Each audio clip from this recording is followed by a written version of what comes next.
폐부 깊숙한 곳에서부터 치밀어 오르는 공포가 전신을 잠식하고 있었기에 달래는 화려한 화롯자락 아래에 감춰진 무릎이 서로 부딪히는 소리가 혹여나 문 밖까지 새어나갈까봐 숨조차 크게 쉴 수 없었다. 방안을 은은하게 밝히는 촛불이 심지에 타들어가는 소리를 내며 위태롭게 흔들릴 때마다 벽에 비친 자신의 그림자 또한 거대한 괴물이 되어 춤을 추는 듯하여 그녀는 질끈 눈을 감았다가 뜨기를 반복했다.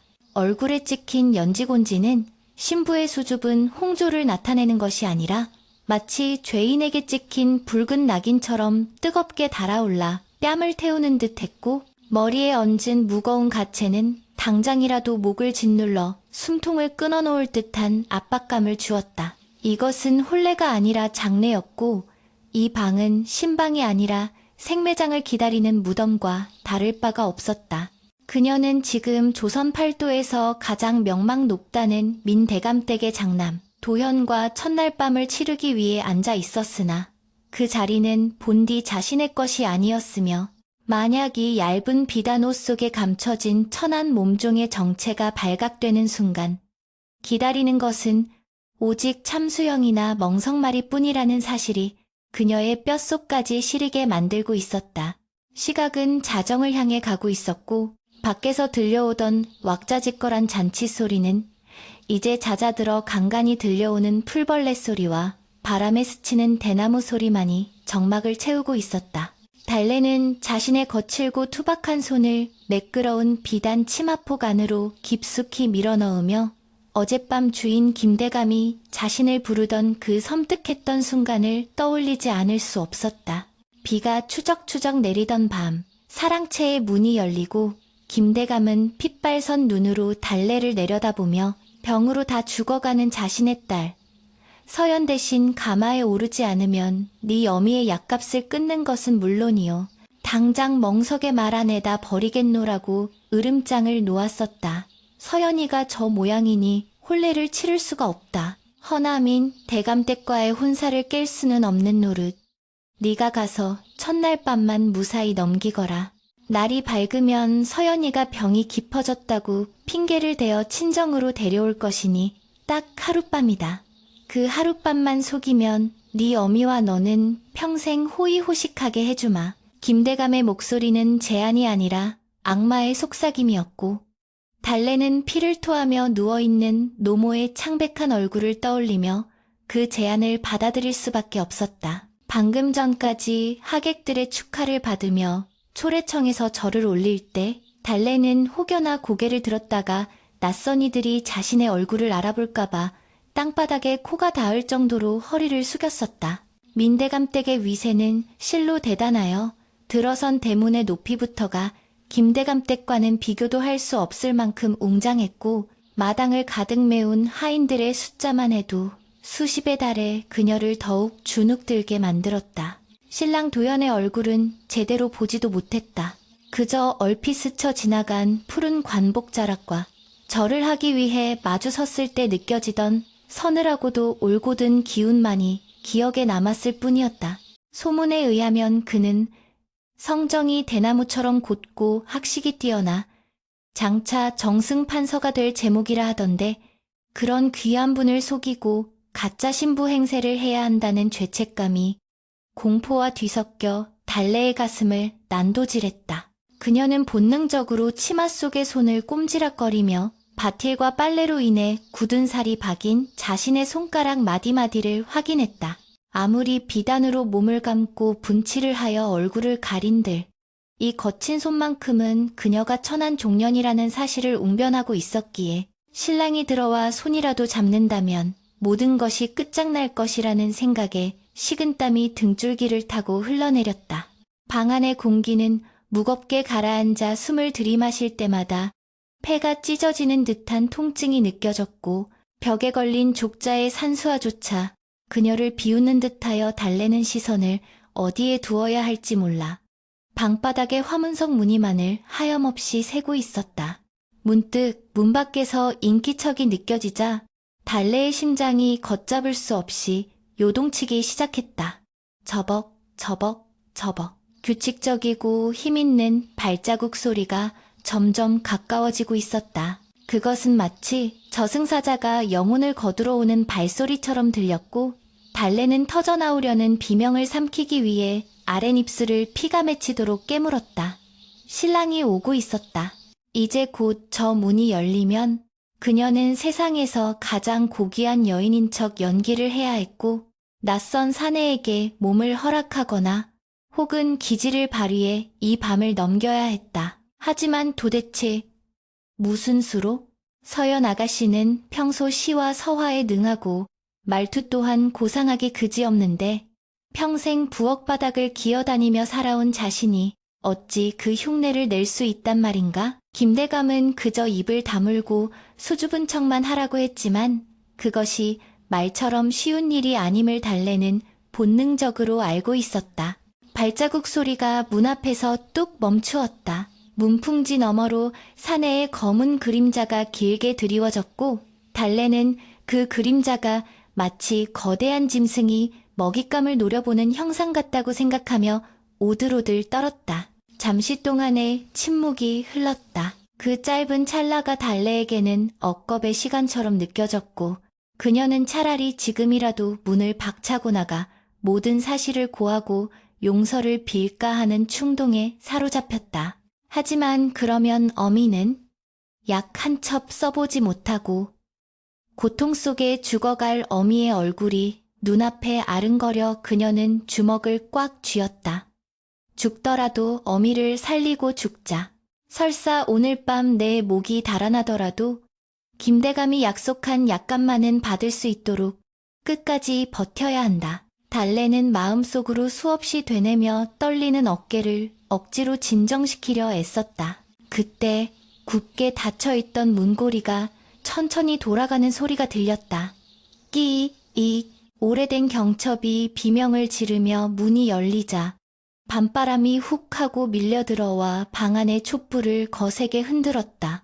문지방을 넘어 들어온 사내는 예상보다 훨씬 키가 컸고 등 뒤에 어둠을 배경으로 서 있어 표정을 읽을 수가 없었다. 달래는 고개를 들 엄두조차 내지 못한 채 바닥만 응시하고 있었는데, 시야에 들어온 것은 정갈하게 신은 하얀 버선발이었다. 사내는 방 안으로 들어와 조용히 문을 닫았고, 그 소리와 함께 달래의 퇴로도 완전히 차단되었다. 방 안에는 이제 두 사람의 숨소리만이 존재했다. 사내는 잠시 문가에 서서 방 안의 정경을, 아니 정확히는 고개를 숙이고 떨고 있는 신부를 응시하는 듯했다. 그 시선이 어찌나 뜨겁고 날카로운지 달래는 옷을 입고 있음에도 마치 발가벗겨진 듯한 수치심과 공포를 느꼈다. 이윽고 사내가 천천히 걸음을 옮겨 달래의 맞은편으로 다가와 앉았다. 술 냄새가 날 것이라 예상했으나 의외로 그에게서는 은은한 묵향과 서늘한 바람 냄새가 났다. 그 냄새가 너무나도 낯설고 고귀하여 달래는 자신이 더러운 흙탕물 속에 핀 잡초처럼 느껴져 몸을 더욱 움츠렸다. 고개를 드시오. 나지막하지만 위엄이 서려있는 목소리가 정적을 깼다. 달래는 그 명령에 즉시 반응하지 못하고 굳어 있었는데 사내의 목소리가 다시 한번 들려왔다. 부인, 밤이 깊었소. 내 비록 부족한 사람이나 부인의 지아비가 되었으니 이제 그만 얼굴을 보여주시오. 그 목소리에는 강압적인 느낌보다는 묘한 부드러움이 섞여 있었으나 달래에게는 그 부드러움이 오히려 더 큰 공포로 다가왔다. 얼굴을 보이면 끝이다. 이 초라한 이목구비와 겁에 질린 눈동자를 보는 순간 그는 단박에 자신이 명문가의 규수가 아님을 알아챌 것이다. 달래의 손이 파들파들 떨리며 치마폭을 쥐어짜듯 움켜쥐었다. 그녀가 고개를 들지 않자 사내의 손이 불쑥 시야에 들어오더니 달래의 턱을 조심스럽게 감싸 쥐었다. 거칠지 않으나 거부할 수 없는 힘으로 그가 달래의 얼굴을 들어 올렸고 마침내 두 사람의 시선이 허공에서 얽혔다. 촛불 아래 드러난 도현의 얼굴은 소문대로 수려했으나 그 눈빛은 차가운 이성으로 번뜩이고 있었다. 그는 달래의 얼굴을 찬찬히 뜯어보았다. 짙은 화장으로 가려졌으나 숨길 수 없는 양반과 규수라고 하기에는 어딘가 다듬어지지 않은 야생의 눈빛과 공포에 질린 표정. 도현의 미간이 아주 미세하게 찌푸려졌다. 달래는 심장이 또 칠 것만 같아 숨조차 쉬지 못하고 그의 처분만을 기다렸다. 도현의 시선이 달래의 눈에서 코로, 그리고 파르르 떨리는 입술로 옮겨가더니 이내 그녀의 목선을 타고 내려가 꽉 쥐고 있는 손에 머물렀다. 비단 치마 위로 붉어진 손등의 핏줄과 거친 관절. 도현의 눈매가 가늘어졌다. 그 짧은 순간 달래는 보았다.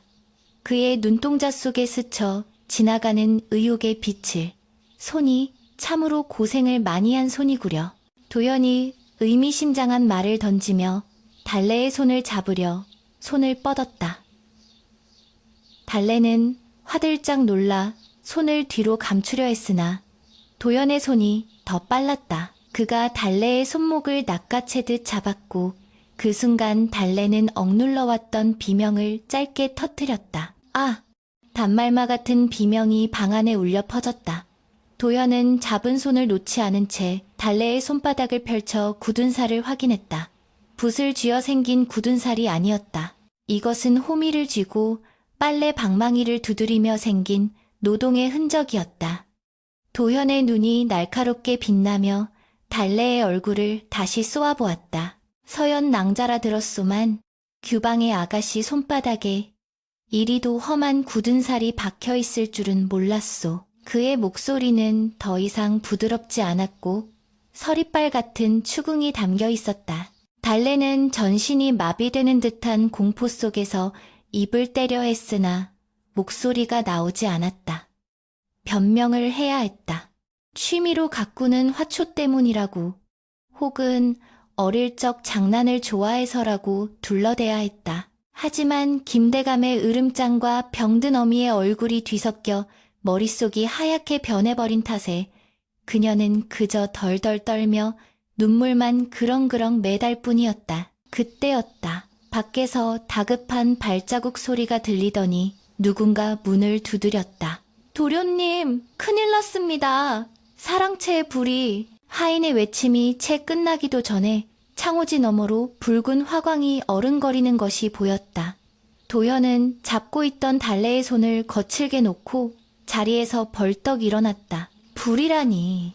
그가 문을 열고 뛰쳐나가자 매캐한 연기 냄새와 함께 소란스러운 비명소리가 방 안으로 들이닥쳤다. 달래는 혼란스러운 와중에도 안도감에 다리가 풀려 바닥에 주저앉았다. 불이 났다.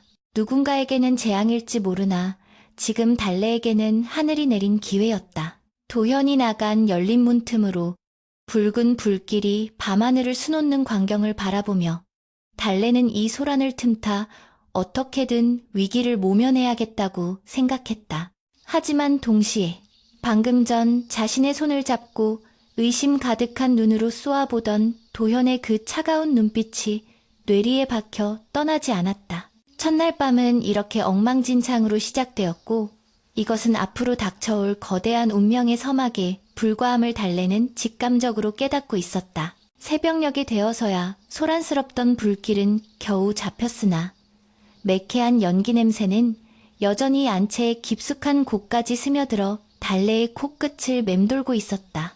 다행히 불은 사랑채의 일부만을 태우고 꺼졌지만 그 소동 덕분에 달래는 도연의 날카로운 추궁으로부터 잠시나마 벗어날 수 있었다. 그러나 그것은 사형 집행이 잠시 유예된 것에 불과했음을 그녀는 뼈저리게 느끼고 있었다. 날이 밝아오자 마당을 오가는 하인들의 발소리가 분주해지기 시작했고 창호지 너머로 스며드는 푸르스름한 새벽빛은 달래에게 또 다른 지옥의 문이 열리고 있음을 알리는 신호탄과도 같았다. 밤새 한숨도 자지 못한 채 이불 속에서 웅크리고 있던 달래는 옆자리에 누운 도현의 고른 숨소리를 들으며 마른 침을 삼켰다. 그는 어젯밤의 소동 이후 별다른 말 없이 돌아와 등을 돌리고 누웠으나 달래는 그가 잠들지 않았음을 혹은 잠든 척하며 자신의 일거수일투족을 감시하고 있을지도 모른다는 망상에 시달려야 했다.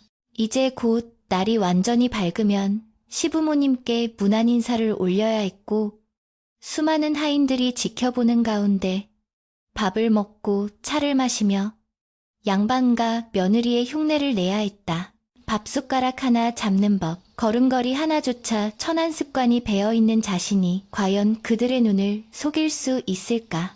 달래는 이불 속에서 자신의 거친 손을 만지작거리며 차라리 이대로 영원히 아침이 오지 않기를 간절히 빌었다. 아침 무난 인사는 달래가 예상했던 것보다 훨씬 더 숨막히는 고통이었다. 민대감 내외가 앉아있는 대청마루에 오르는 순간부터 그녀의 다리는 걷잡을 수 없이 후들거렸다. 화려한 당의를 입고 족두리를 쓴 채 절을 올리는 달래의 이마에는 식은땀이 송골송골 맺혔고 혹여나 절을 하다가 치마를 밟아 넘어지지는 않을까, 바닥에 손을 짚을 때 굳은 살이 보이지는 않을까 하는 걱정에 심장이 터질 것만 같았다. 민대감은 근엄한 표정으로 며느리를 맞이했으나 그의 날카로운 눈빛은 마치 달래의 속을 꿰뚫어 보는 듯하여 그녀는 감히 고개를 들 수 없었다. 시어머니인 정경 부인은 인자한 미소를 띠고 있었으나 그 미소 뒤에 숨겨진 깐깐함과 기품은 달래와 같은 천출이 감히 범접할 수 없는 벽처럼 느껴졌다. 새아가 밤새 별거 없었느냐? 어젯밤 불 때문에 많이 놀랐을 게다. 시어머니의 부드러운 물음에 달래는 기어 들어가는 목소리로 예, 어머니 라고 겨우 대답했다. 서연 아가씨라면 좀 더 우아하고 살갑게 대답했을 터이나 달래의 입에서 나온 말은 투박하고 짧았다. 다행히 시어머니는 이를 갓시집 본 며느리의 수줍음으로 여긴 듯 가볍게 혀를 차며 웃어넘겼으나 옆에 앉아있던 도연의 시선만은 여전히 차갑게 달래의 옆얼굴에 꽂혀 있었다. 아침상은 상상 이상으로 화려했다. 평생 보리밥에 된장국이나 말아먹던 달래의 눈앞에 온갖 진수성찬이 차려져 있었으나 그것들은 음식이라기보다는 고문 도구처럼 보였다. 은수저의 무게는 천근만근처럼 느껴졌고 젓가락질을 할 때마다 손이 떨려 반찬을 떨어뜨릴 뻔한 위기를 몇 번이나 넘겨야 했다. 양반들은 밥알을 새듯이 천천히 씹어먹는다 들었기에 달래는 배가 고파 꼬르륵거리려는 속을 억지로 달래며 밥알을 입안에서 굴렸다. 목구멍으로 넘어가는 것이 밥인지 모래인지 분간할 수 없었다. 맞은편에 앉은 도연은 식사 내내 말이 없었다. 그는 우아하고 절제된 동작으로 식사를 하면서도 가끔씩 젓가락을 멈추고 달래의 손을 유심히 관찰했다. 달래는 그 시선을 피하기 위해 소매를 최대한 길게 늘어뜨려 손등을 덮었지만 국그릇을 들거나 물을 마실 때마다 드러나는 손목의 거친 피부결까지 감출 수는 없었다. 도현은 묵묵히 국을 떠먹다가 불쑥 한마디를 던졌다. 부인께서는 평소 즐겨 읽으시는 서책이 무엇입니까? 듣자 하니 처가에서 시문에 능하시다 들었습니다만 갑작스러운 질문에 달래는 숟가락을 떨어뜨릴 뻔했다. 글이라곤 까막눈인 자신이 서책 이야기를 어찌 알겠는가. 등줄기에 식은땀이 흘러내렸다. 그것이.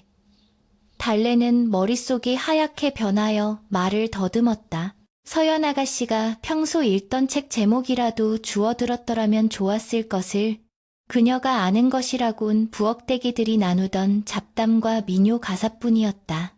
도현의 눈매가 가늘어지며 의구심이 짙어지는 찰나 달래는 기질을 발휘했다기보다는 본능적인 생존 본능으로 핑계를 대었다. 병석에 오래 누워있느라 그를 멀리한 지 오래되었습니다. 머리가 어지러워 기억이 잘 나지 않습니다. 떨리는 목소리는 연기가 아니라 실제 공포에서 비롯된 것이었기에 오히려 설득력이 있었다. 도현은 잠시 침묵하더니 그렇군요. 무리한 질문을 하여 미안합니다 라며 한 발 물러섰다.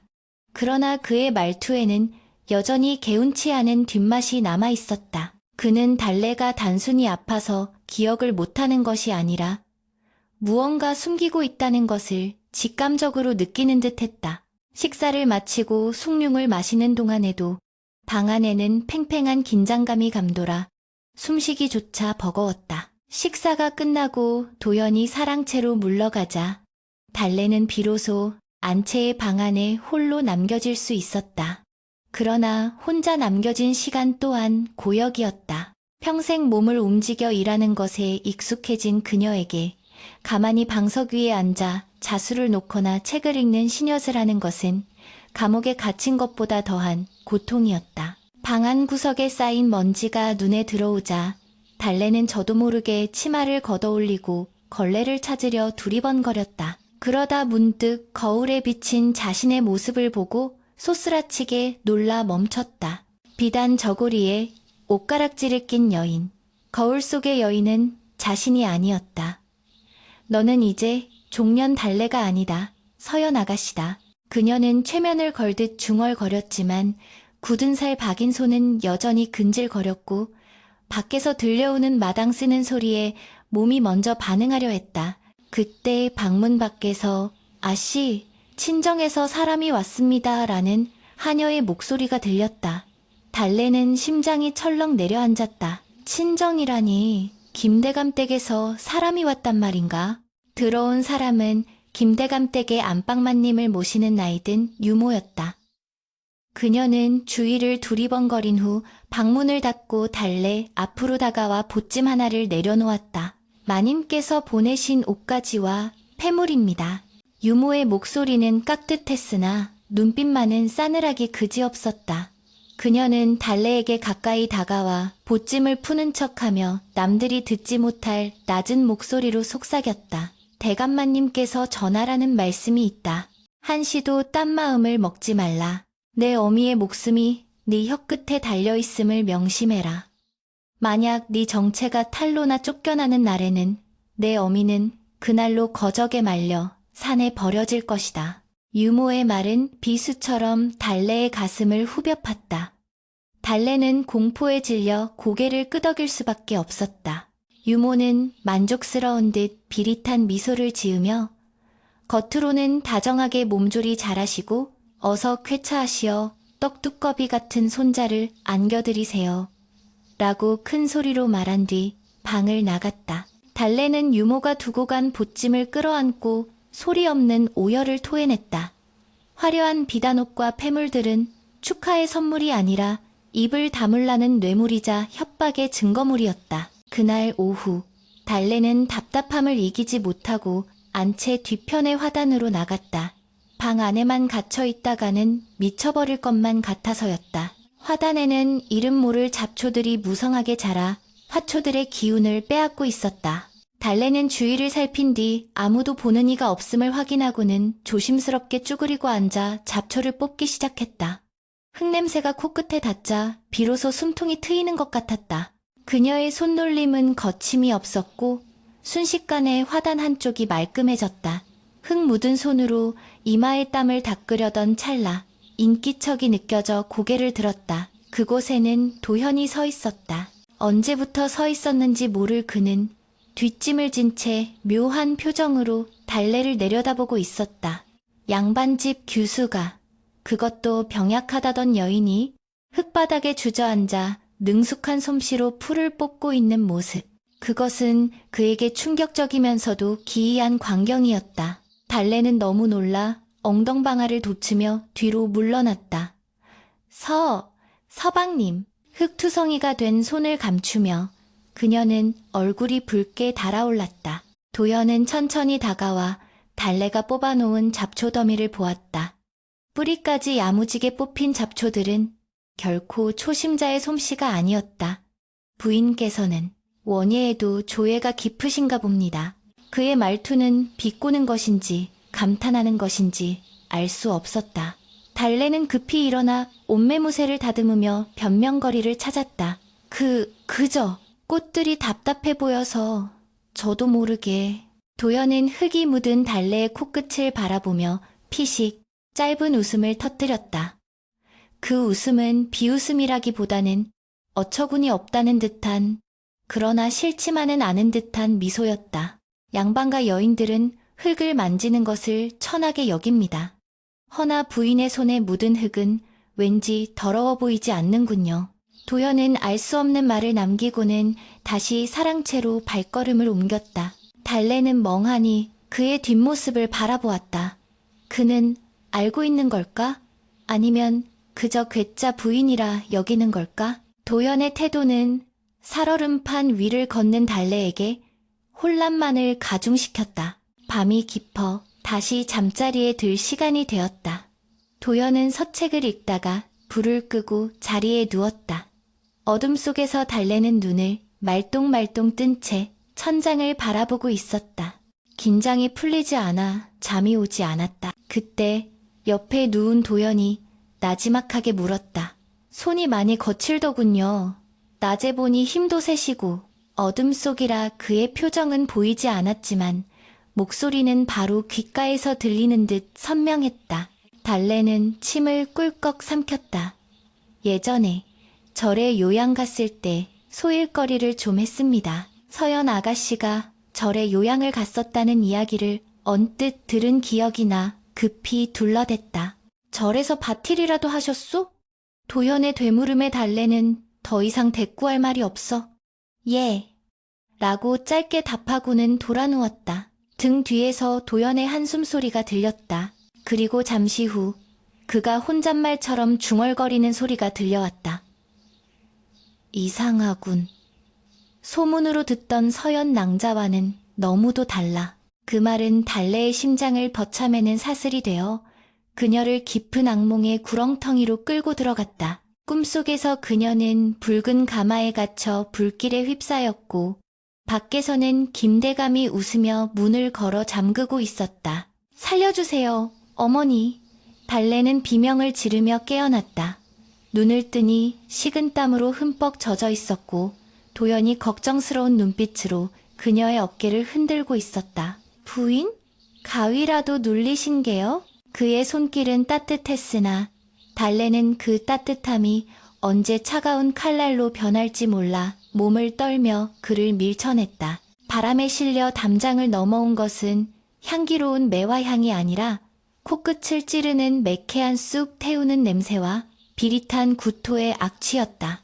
평온하던 민대감댁의 공기는 하루아침에 무겁게 가라앉았고 안채와 사랑채를 오가는 하인들의 발걸음에는 납덩이를 매단 듯한 피로와 공포가 서려 있었다. 원인 모를 괴질이 도성을 휩쓸고 지나간다는 소문이 돌기 시작한 지 불과 사흘 만에 민대감댁의 건장한 머슴 2명이 거품을 물고 쓰러졌고 뒤이어 부엌 어미와 친모까지 고열에 시달리며 자리에 눕고 말았다.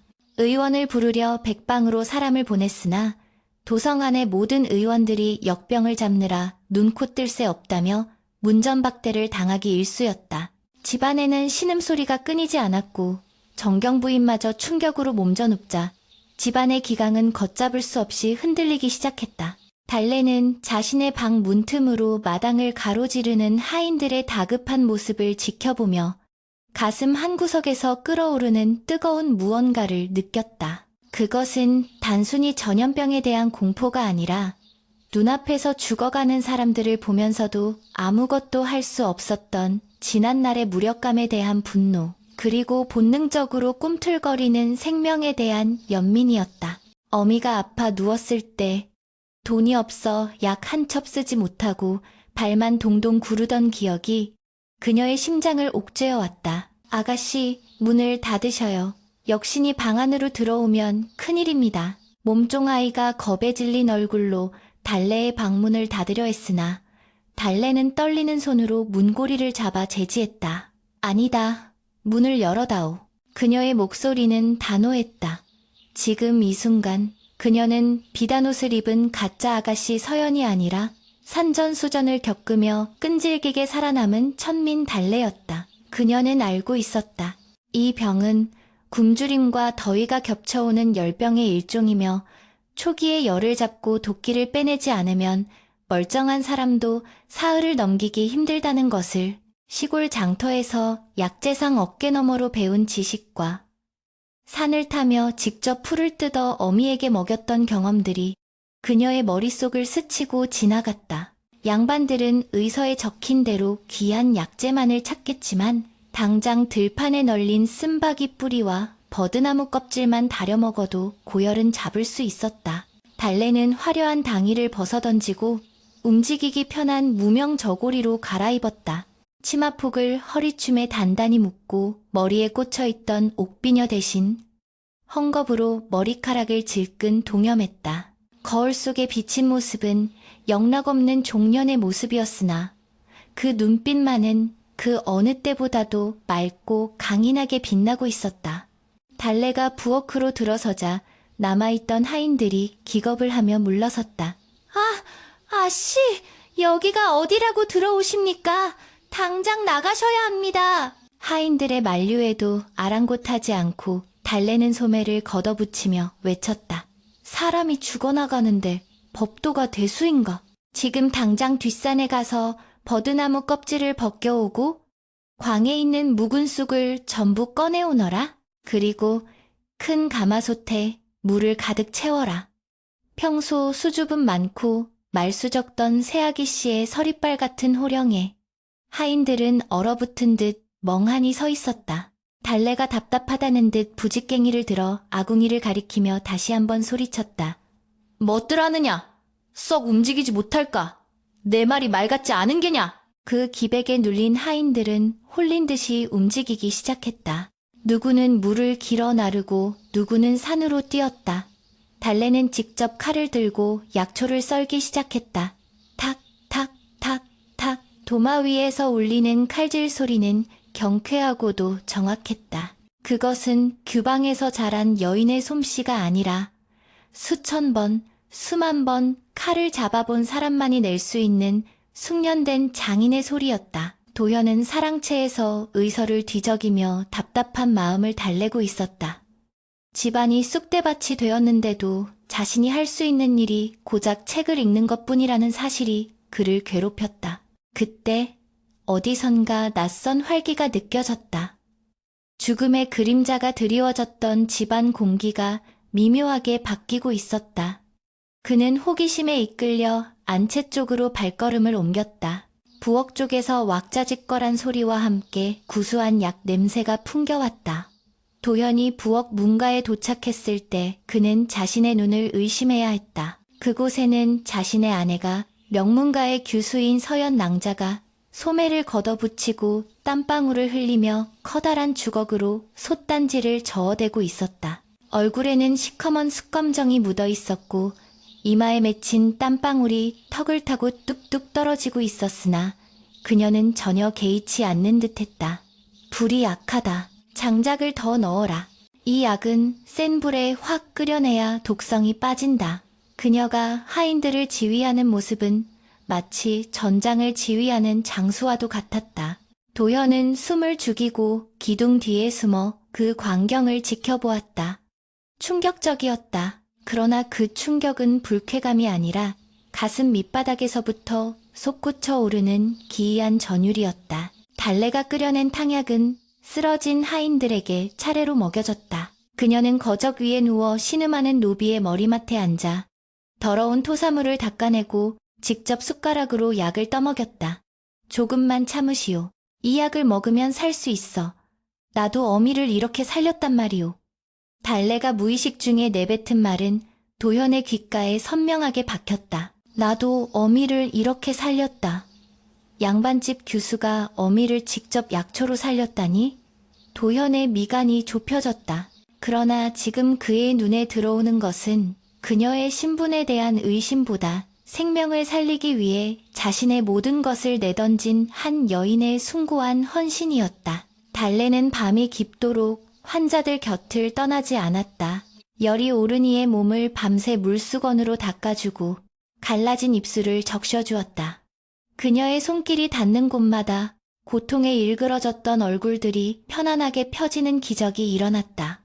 도현은 밤새 그 모습을 지켜보며 자신이 알던 세상의 질서가 무너지는 소리를 들었다. 사대부의 예법과 가문의 명예가 중하다 배웠으나 지금 눈앞에서 사람을 살리는 것은 공자의 말씀이 아니라 저 여인의 투박한 손과 땀방울이었다. 새벽이 밝아올 무렵 기적처럼 환자들의 열이 내리기 시작했다. 살았다. 열이 내렸다. 하인들의 환호성이 터져 나왔다. 탈진한 달래는 부엌 한 구석에 쪼그리고 앉아 거친 숨을 몰아쉬고 있었다. 긴장이 풀리자 온몸에 뼈마디가 쑤셔왔고 밀려오는 졸음을 참을 수가 없었다. 그녀는 벽에 기대어 깜빡 잠이 들었다. 도연은 조용히 다가가 잠든 달래의 모습을 내려다보았다. 숯검정이 묻은 얼굴, 헝클어진 머리, 터진 입술. 세상에서 가장 추레한 모습이었으나 도현의 눈에는 그 어떤 미인보다 아름다워 보였다. 그는 자신의 두루마기를 벗어 그녀의 어깨에 덮어주려 했다. 조심스럽게 옷을 덮어주던 도현의 시선이 달래에 흘러내린 저고리 깃 사이로 드러난 목덜미에 머물렀다. 그곳에는 붉고 흉측한 상처 자국이 선명하게 남아있었다. 마치 불에 달궈진 인두에 데인 듯한, 혹은 모진 매질을 견디다 못해 살점이 떨어져 나간 듯한 오래된 흉터였다. 도현의 손이 허공에서 멈췄다. 숨이 턱 막혔다. 양반가 여인의 몸에, 그것도 귀하게 자란 규수의 목에 저런 흉터가 있을 리 만무했다. 그것은 명백한 천민의 낙인이요, 고단한 삶이 새겨놓은 잔인한 기록이었다. 모든 퍼즐이 맞춰졌다. 거친 손마디, 바틸의 능숙한 모습, 약초에 대한 해박한 지식, 그리고 무의식 중에 튀어나오는 천한 말투와 습관들. 도현은 비로소 확신했다. 내 앞에 있는 이 여인은 서연 낭자가 아니다. 그녀는 누군가의 대역이며 가짜다. 배신감과 분노가 치밀어 오를 법도 했으나 이상하게도 도현의 마음속에는 슬픔이 먼저 차올랐다. 저 흉터가 생기기까지 그녀가 겪었을 고통이 병든 사람을 살리겠다고 아등바등하던 그 간절한 눈빛과 겹쳐지며 가슴을 후벼 팠기 때문이었다. 그는 떨리는 손으로 달래의 흉터를 가려주기 위해 옷깃을 여며주었다. 그때 달래가 웅얼거리며 잠꼬대를 했다. 어머니, 약 드셔야지요. 조금만 참으세요. 달래가 돈 벌어올게요. 달래. 그것이 그녀의 진짜 이름인가? 도현은 입속으로 그 이름을 굴려보았다. 서연이라는 고상한 이름보다 척박한 땅에서도 끈질기게 피어나는 달래꽃 같은 그 이름이 그녀에게 훨씬 더 잘 어울린다고 생각했다. 그는 잠든 달래 옆에 주저앉았다. 날이 밝으면 그녀를 추궁해야 마땅했다. 관아에 고발하여 가문을 능멸한 죄를 물어야 했다. 그것이 사대부로서의 도리였다. 하지만 도현은 움직일 수 없었다. 지금 관아에 고발하면 그녀는 죽는다. 사기오는 중죄요.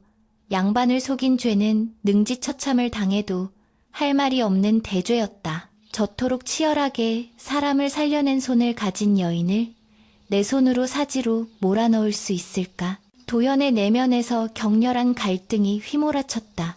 지켜야 할 가문의 법도와 외면할 수 없는 인간에 대한 연민 사이에서 그는 길을 잃었다. 아침 햇살이 부엌 창살 틈으로 스며들어 달래의 얼굴을 비추었다. 달래는 눈을 부스스 떴다. 그리고 눈앞에 앉아 자신을 뚫어지게 쳐다보고 있는 도현을 발견하고는 쏘스라치게 놀라 일어났다. 서방님, 어찌 여기에? 달래는 자신의 헝클어진 몰골을 깨닫고 황급히 고개를 숙였다. 도현은 말없이 그녀를 응시하다가 천천히 입을 열었다. 밤새 고생 많으셨소. 그의 목소리는 차분했지만 그 안에는 억누를 수 없는 감정의 파동이 실려 있었다. 달래는 안도하며 아닙니다. 그저 집안일이 걱정되어 라고 말끝을 흐렸다. 도연은 자리에서 일어나 달래에게 한 걸음 다가갔다. 그리고 누구도 듣지 못할 낮은 목소리로 속삭였다. 어깨의 흉터가 많이 아팠겠구려. 달래의 심장이 바닥으로 곤두박질 쳤다. 피가 얼어붙는 듯한 공포가 온몸을 휘감았다.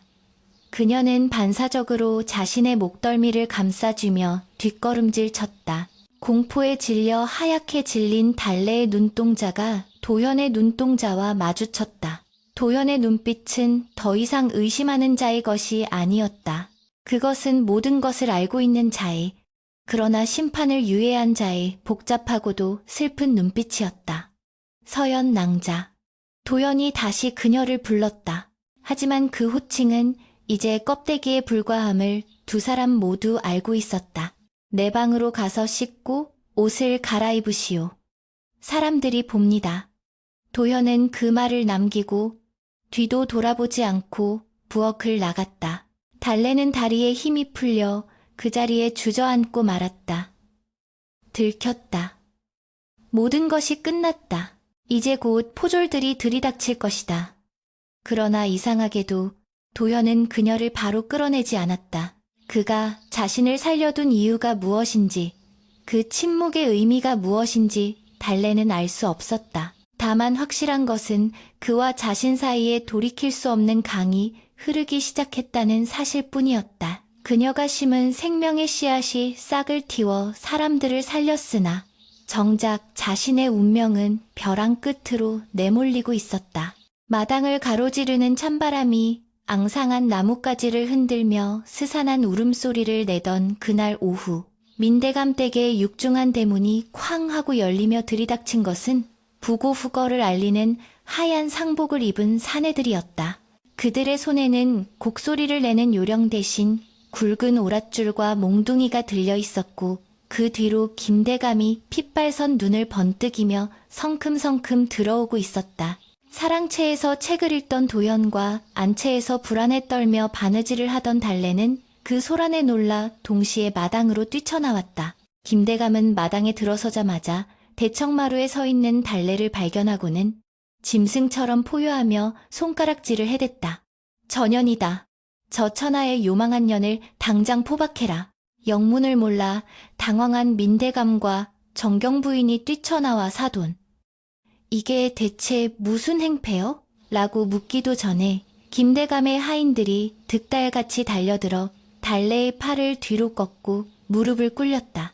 달래는 비명 한 번 지르지 못하고 차가운 흙바닥에 처박혔고 그녀의 하얀 얼굴은 순식간에 흙투성이가 되었다. 김대감은 거친 숨을 몰아쉬며 민대감을 향해 거짓 눈물을 흘리며 통곡하기 시작했다. 대감! 내 이 원통함을 어찌 말로 다하리까. 내 딸 서연이가, 그 불쌍한 아이가 오늘 새벽 끝내 숨을 거두었습니다. 청천벽력 같은 소식에 민대감 내외는 그 자리에 굳어버렸다. 며느리가 죽었다니? 그럼 눈앞에 있는 이 여인은 누구란 말인가? 혼란에 빠진 민대감 댁 사람들을 향해 김대감은 미리 준비해온 거짓 각본을 쏟아내기 시작했다. 이년은 내 집에서 부리던 천한 종년 달래이옵니다. 병석에 누운 내 딸을 간호하라고 붙여두었더니 감히 주인을 독살하고 딸아이가 입어야 할 홀레복을 훔쳐 입고 도망친 것이옵니다. 내 딸은 이년이 먹인 독약 때문에 시름시름 앓다가 억울하게 눈을 감았습니다. 그것은 완벽한 모함이었다. 자신의 가문이 저지른 사기혼의 죄를 덮기 위해, 그리고 이미 죽어버린 딸로 인해 민대감 댁과의 관계가 파탄날 것을 막기 위해 김대감은 모든 죄를 달래에게 뒤집어 씌우고 그녀를 희생양으로 삼으려 작정한 것이었다. 달래는 고개를 들어 김대감을 쏘아보려 했으나 옆에 있던 하인이 그녀의 머리채를 잡아 바닥에 지시기는 바람에 입안에 흙만 가득 씹혔다. 억울함에 피가 거꾸로 솟았으나 그녀의 뇌리에는 네가 입을 여는 순간 네 어미는 죽는다는 유모의 협박이 비수처럼 꽂혀 있어 차마 입을 뗄 수가 없었다. 민대감의 얼굴이 불그락 푸르락해지며 분노로 일그러졌다. 명문가인 자신의 집안이 천한 종년에게 농락당했다는 사실은 참을 수 없는 치욕이었다. 뭐라? 종년이 주인을 죽이고 신부 행세를 했다? 이 무슨 천인공노할 일이란 말인가? 민대감은 당장이라도 달래를 베어버릴 듯 칼을 찾으려 두리번거렸고 정경 부인은 충격에 혼절하여 하녀들의 등에 엎혀나갔다. 마당에 모인 수십 명의 하인들이 수군거리는 소리가 벌떼처럼 웅웅거렸고 달래를 향한 시선은 경멸과 혐오로 가득 찼다. 며칠 전까지만 해도 그녀를 생명의 은인이라 떠받들던 하인들조차 배신감에 치를 떨며 욕설을 퍼붓고 있었다. 저런 흉악한 년, 우리가 속았어. 돌멩이 하나가 날아와 달래의 이마를 찢었고 붉은 피가 흘러내려 시야를 가렸다. 달래는 흐르는 피와 눈물 속에서 군중 뒤편에 서 있는 도현을 찾았다. 그는 창백한 얼굴로 주먹을 꽉 쥔 채 이 모든 광경을 지켜보고 있었다. 그가 나서줄까? 아니, 그럴 리 없다. 양반인 그가 천한 종년을 위해 가문의 명예를 버릴 리 없다. 달래는 체념하며 눈을 감았다. 차라리 여기서 맞아 죽는 것이 어미를 살리는 길이라면 기꺼이 죽으리라. 김대감은 기세를 몰아 관하로 끌고 갈 것도 없이 여기서 당장 멍석마리를 하여 죄를 물어야 한다고 길길이 날뛰었다. 관하로 가면 대감댁의 명예만 더럽혀질 뿐입니다. 내 손으로 인연의 뼈를 추려 죽은 딸의 원혼을 달래게 해주시오.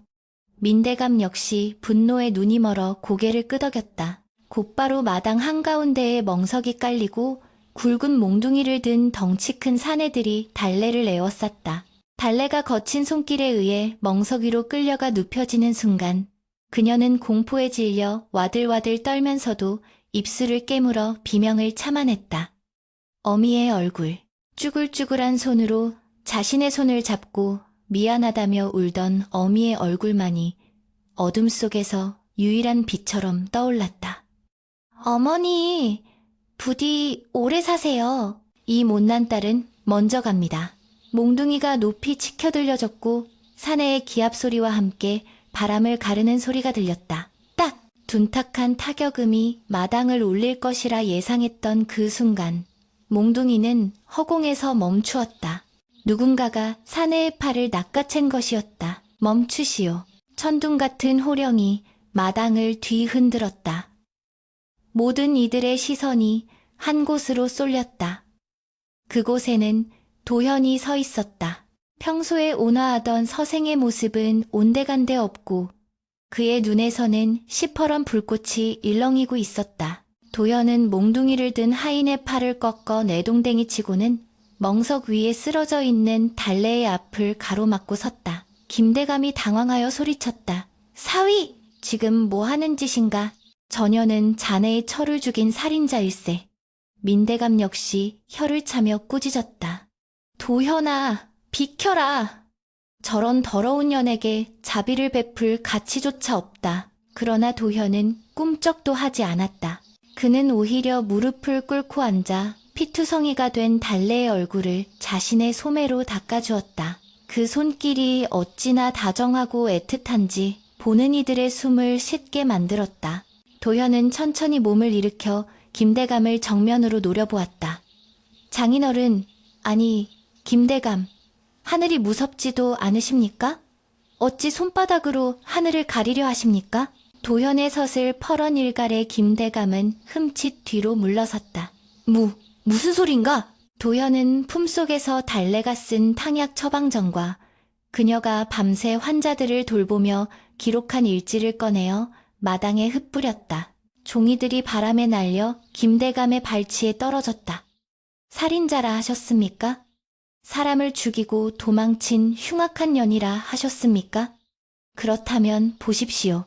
이 여인이 지난 사흘간 내 집안 사람 10명을 살려낸 증거들입니다.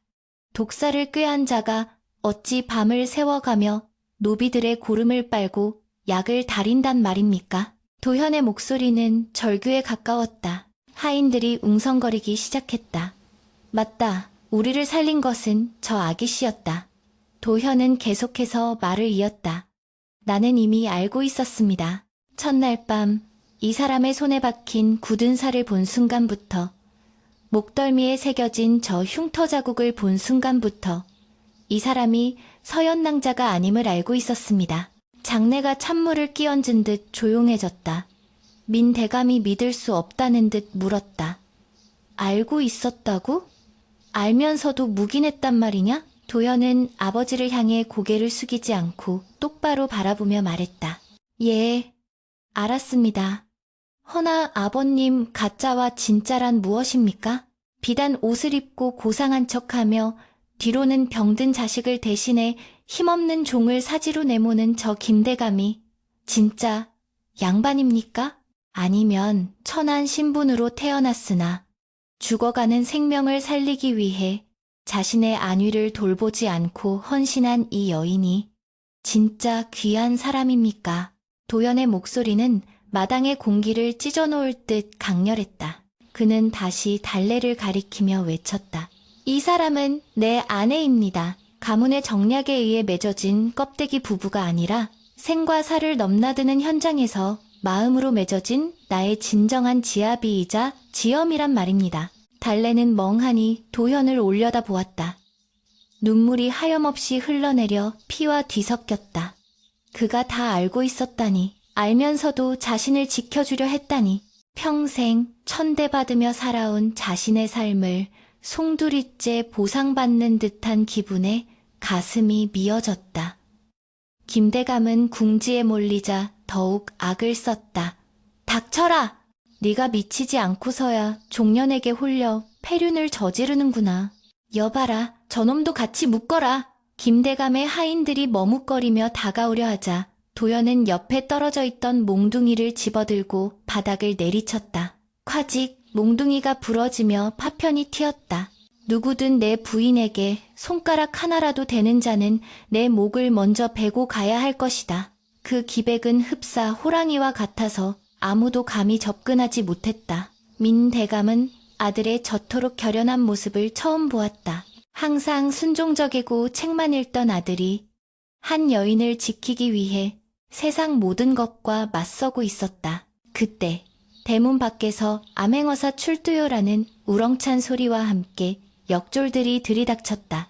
도성을 휩쓴 괴질의 원인을 조사하고 민심을 살피던 암행어사가 민대감 댁에서 벌어진 소란과 김대감의 악행에 대한 소문을 듣고 당도한 것이었다. 사실 도연이 며칠 전 달래의 정체를 눈치채고 김대감의 비리를 조사해달라는 투서를 몰래 관아에 보냈던 것이었다. 역졸들이 김대감을 포박하자 그는 이건 모함이다, 억울하다 라고 발악했으나 이미 뒤따라 들어온 김대감 댁의 다른 노비들이 그의 협박과 서연 아가씨의 죽음을 은폐하려 했던 정황을 낱낱이 고변하고 있었다. 모든 진실이 밝혀지는 순간이었다. 김대감은 끌려가면서도 달래를 향해 저주의 말을 퍼부었으나 도연은 귀를 막고 달래를 일으켜 세웠다. 도연은 피투성이가 된 달래를 와락 끌어안았다. 양반 체면도 남들의 시선도 중요하지 않았다. 그의 품 안에서 달래는 참았던 울음을 터뜨렸다. 서방님, 흐흑, 제가 죄인입니다. 달래의 흐느낌에 도현은 그녀의 등을 토닥이며 부드럽게 그러나 단호하게 속삭였다. 아니오, 당신은 죄인이 아니오. 당신은 내 목숨을, 우리 가문을 살린 은인이오. 내 벼슬을 잃고 양반의 지위를 박탈당한다 해도 내 당신만은 절대 놓지 않을 것이오. 마당을 가득 메웠던 살기는 사라지고 오직 두 사람의 애절한 진심만이 남아 늦가을의 차가운 공기를 따스하게 데우고 있었다. 민대감은 그 모습을 물끄러미 바라보다가 긴 한숨을 내쉬며 돌아섰다. 아들의 고집을 꺾을 수 없음을, 그리고 저 천한 아이가 보여준 덕행이 양반인 자신보다 나았음을 인정하지 않을 수 없었기 때문이었다. 그러나 시련은 아직 완전히 끝난 것이 아니었다. 신분의 벽은 여전히 높고 견고했으며 두 사람이 넘어야 할 산은 첩첩산중이었다. 하지만 이제 그들은 혼자가 아니었다. 맞잡은 두 손의 온기가 그 어떤 시련도 이겨낼 수 있는 힘이 되어주고 있었다. 매서운 북풍이 몰아치던 겨울이 지나고 얼어붙었던 계곡물이 풀려 졸졸 흐르는 소리가 들려올 무렵 한양 도성에는 흉흉했던 역병의 기세가 꺾이고 새로운 봄 기운이 감돌고 있었다. 그러나 세간의 입방아에 오르내리는 이야기는 봄꽃 소식이 아니라 지난 겨울 민대감댁과 김대감댁 사이에서 벌어졌던 전대미문의 사건에 관한 것이었다. 탐욕에 눈이 멀어 병든 딸을 숨기고 종을 대신 시집 보낸 김대감은 결국 암행어사의 추상 같은 판결로 삭탈관직 당하고 천리박 흑산도로 유배를 떠났다. 그의 가문은 풍비박산이 났고 억울하게 죽은 서연 아가씨의 장례는 관아의 주도하에 치러졌다. 그리고 가장 큰 화두였던 가짜 신부 달래의 처분. 국법대로라면 양반을 능멸한 죄로 참수형에 처해져야 마땅했으나 도현의 피를 토하는 탄원과 그녀가 역병 속에서 보여준 살신성인의 공로가 참작되어 임금님께서는 특별히 그녀의 죄를 사하고 면천 면젠을 명하셨다. 즉, 더 이상 천한 종이 아니라 평민으로서의 삶을 허락받은 것이다. 하지만 사대부 가문의 법도는 엄중하여 종 출신의 며느리를 대감마님 댁의 정실부인으로 받아들일 수는 없는 노릇이었다. 이에 도현은 주저없이 자신의 벼슬길과 가문의 상속권을 포기하고 달래와 함께 낙향하는 길을 택했다. 도성을 떠나던 날, 하늘은 눈이 시리도록 푸르렀다. 민대감 댁의 소슬대문 밖에는 도현과 달래단 두 사람만이 서 있었다. 화려한 관복과 비단옷을 벗어던지고 소박한 무명 저고리와 패랭이를 쓴 도현의 모습은 낯설었지만 그의 표정은 그 어느 때보다 홀가분해 보였다. 달래 역시 가채와 연지곤지를 걷어내고 쪽진 머리에 수수한 치마 저고리를 입고 있었는데 그 모습이 오히려 비단옷을 입었을 때보다 훨씬 더 기품있고 아름다워 보였다. 민대감은 차마 아들을 배웅하러 나오지 못하고 사랑채의 문틈으로 그 뒷모습을 지켜보며 남몰래 눈물을 훔쳤다. 가자 부인, 도현이 달래의 손을 잡으며 부드럽게 말했다. 그 부인이라는 호칭은 이제 가짜 연극을 위한 대사가 아니라 세상 그 무엇보다 단단한 약속이자 진실이었다. 달래는 젖은 눈으로 대문 안쪽을 향해 큰 절을 올렸다. 비록 시련을 안겨준 곳이었으나 자신의 목숨을 살려주고 평생의 정인을 만나게 해준 곳이기에 그 절에는 원망보다 깊은 감사가 담겨 있었다. 두 사람이 고갯마루를 넘어설 때 달래의 노모가 지팡이를 짚고 마중 나와 있었다. 아이고 내 새끼 고생했다. 고생했어. 세 사람은 서로를 부둥켜 안고 한참을 울었다. 그 눈물은 지난날의 고통을 씻어내는 정화수와도 같았다. 그들이 정착한 곳은 도성에서 닷새길을 걸어 도착한 산골 마을. 문경 세제 아래의 작은 외딴집이었다. 다 쓰러져가는 초가삼간이었으나 뒤로는 울창한 대나무 숲이 바람을 막아주고 앞으로는 맑은 개울이 흐르는 평화로운 곳이었다. 양반댁 도련님으로 책만 읽던 도현에게 시골 생활은 녹록지 않았다.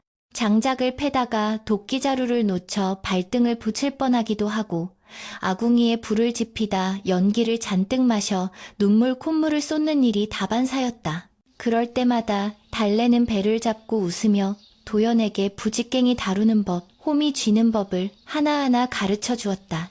서방님, 호미는 붙잡듯이 쥐면 안 됩니다. 손목에 힘을 빼고 흙을 긁어내듯 해야지요. 달래의 타박 아닌 타박에도 도연은 허허 웃으며 땀을 닦았다. 공자님 말씀에 배우고 때로 익히면 기쁘지 아니한가 하셨는데 농사일 또한 배우는 기쁨이 이토록 클 줄 몰랐소.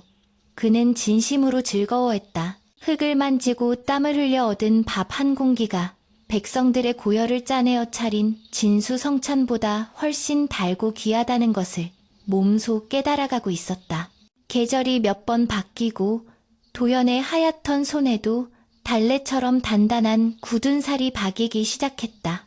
낮에는 함께 밭을 일구고 밤이 되면 호롱불 아래서 도연은 달래에게 글을 가르치고 달래는 도연에게 약초의 쓰임새를 가르쳤다. 서로가 서로에게 스승이자 벗이요 연인이 되는 나날들이었다. 마을 사람들은 처음에 한양에서 내려왔다는 젊은 내외를 경계했으나 도연이 마을 아이들에게 천자문을 가르쳐주고 달래가 아픈 노인들을 지극정성으로 돌봐주자 곧 마음을 열었다. 사람들은 도연을 선비님이라 부르며 존경했고 달래를 새댁이라 부르며 친딸처럼 아꼈다. 신분의 귀천 따위는 이 산골 마을에서 아무런 의미가 없었다. 중요한 것은 비가 오면 함께 비를 맞고 콩 한 쪽도 나눠 먹는 이웃 간의 정이었다. 달래는 가끔 빨래터에 앉아 흐르는 물을 보며 지난날을 회상하곤 했다. 붉은 가마에 오르며 느꼈던 그 숨막히는 공포, 도연과 처음 눈을 마주쳤던 그 떨리는 순간들이 이제는 아련한 꿈처럼 느껴졌다. 그녀는 이제 더 이상 누군가를 연기할 필요가 없었다. 그녀는 당당한 도연의 아내이자 스스로의 삶을 개척해 나가는 여인, 달래, 그 자체였다. 어느덧 3년의 세월이 흘러 다시 매화가 흐드러지게 피는 봄이 찾아왔다. 마당 한가운데 심어놓은 늙은 매화나무 가지마다 팝콘처럼 하얀 꽃망울이 터져 그윽한 향기를 뿜어내고 있었다. 신마루에 앉아 따스한 봄 햇살을 쬐고 있던 도연의 무릎 위에는 이제 갓 걸음마를 떼고 옹알이를 하는 사내아이가 앉아 고사리 같은 손으로 아비의 가끈을 잡아당기며 장난을 치고 있었다. 허허, 이 녀석 힘이 장사로구나. 네 어미를 닮아 아주 씩씩해. 도현이 아이의 볼에 입을 맞추며 웃자 부엌에서 쑥버무리 냄새를 풍기며 나오던 달래가 짐짓 눈을 흘기며 타박했다. 어머, 서방님도 참. 씩씩한 건 저를 닮고 잘생긴 건 서방님을 닮았으니 천만다행이지요. 달래가 쟁반에 담아온 쑥버무리와 차를 내려놓자 새 식구의 웃음소리가 봄바람을 타고 담장을 넘어갔다. 도연은 찻잔을 들어 입으로 가져가기 전 매화나무 아래 서서 꽃잎을 바라보는 달래의 뒷모습을 물끄러미 바라보았다.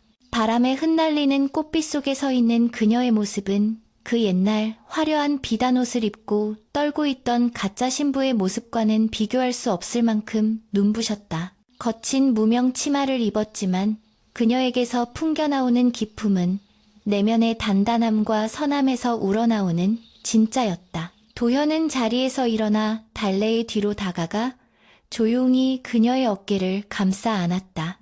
달래가 놀란 듯 뒤를 돌아보다가 이내 편안한 미소를 지으며 도연의 가슴에 머리를 기대었다. 도연의 손이 달래의 거친 손을 찾아 깍지를 꼈다. 두 사람의 굳은 살이 맞닿아 까끌까끌했지만 그 감촉은 세상 그 어떤 비단보다 따뜻하고 부드러웠다. 부인 기억하오? 첫날 밤 내가 당신의 손을 잡고 추궁했던 일을. 도연의 나직한 물음에 달래가 피식 웃었다. 어찌 있겠습니까? 그때는 서방님이 저승사자보다 더 무서웠습니다. 도현은 달래의 손등에 입을 맞추며 말했다. 그때 나는 내 눈앞에 있는 것이 가짜라고 생각했소.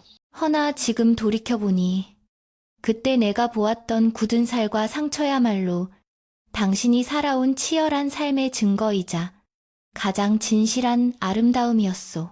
비단옷으로 감춘 허울이 아니라 흙 묻고 상처 입더라도 생명을 살리고 지켜내는 그 마음이 진짜 고귀함이라는 것을 나는 당신 덕분에 배웠소. 도현의 고백에 달래의 눈가가 촉촉해졌다. 그녀는 도연의 옷깃을 여며주며 대답했다.